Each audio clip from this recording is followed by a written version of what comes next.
Hello, is graffiti art?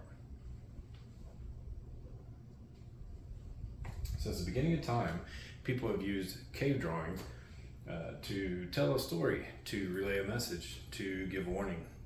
Even now, we're able to look back at some of these cave drawings and find out, kind of delve into how things were viewed back then.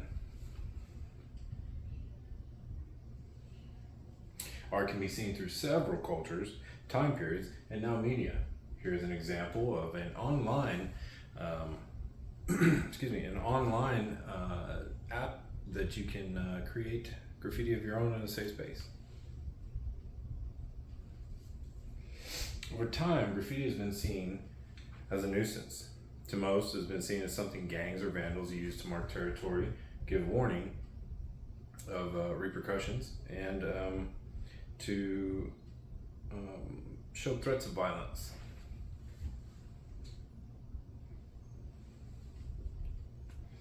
Let's talk about how graffiti in the right space can be seen as a beautiful outlet for artists that see a wall as a canvas.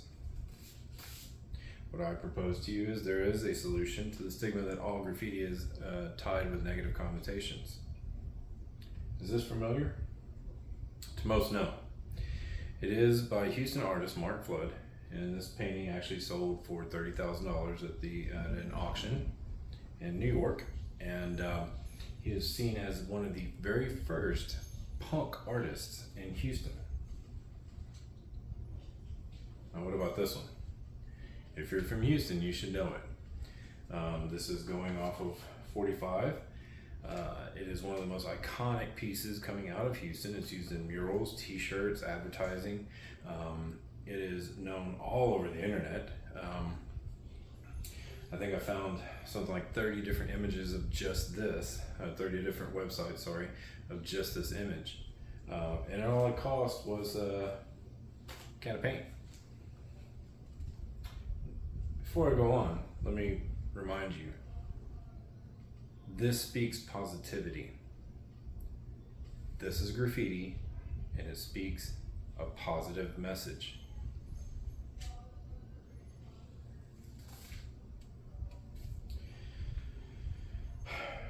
What about this one?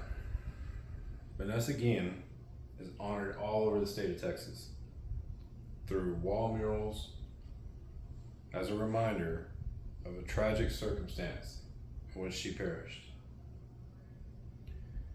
This is a beautiful piece. But what's more important about this one is that it raises awareness, and it can be respread every time you see this, in hopes that it never happens again to anybody in the city of Houston, in the state of Texas, or anywhere in the nation, or anywhere in the world. What about negative impacts?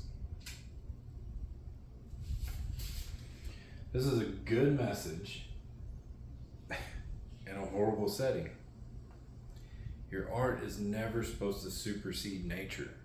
You're supposed to gather inspiration from nature for your art. Even though this is a good message, it's now seen as just an act of vandalism, so the message is lost.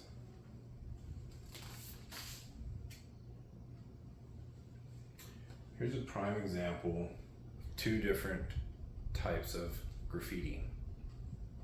To the left, we can see, if you're not aware, this is gang graffiti. To the right, this is an art form called tagging. So I pulled this off of the City of Houston website. The mayor put together a task force to kind of try to curb gang graffiti and kind of raise awareness to the difference. So on the left here, you see gang graffiti characteristics, little artistic effort, obvious artistic effort. One solid color usually.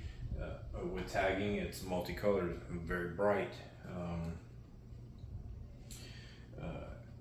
Gang members' names are small, they're crossed out, taggers are on top of each other.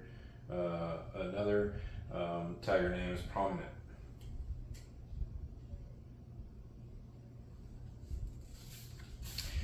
Banksy is one of the most iconic street artists in the world. He's an activist, an artist, an author, but with an illegal canvas comes repercussions.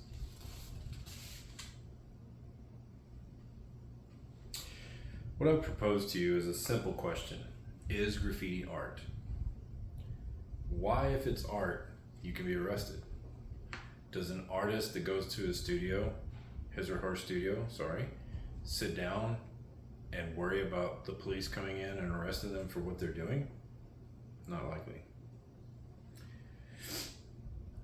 Until we start coming up with creative outlets for the conservative art scene, graffiti will always be seen as a problem. We need to fund art shows. We need to find local graffiti artists and help them subsidize that art form. Help them gain notoriety. Help them have a safe space to perform their craft. Imagine a young kid being the next Banksy or the next Monet of street art. Seeing their art displayed in a gallery or a commissioned piece on a storefront or in a TV commercial. To me, graffiti is art. Thank you for your time. Have a great day.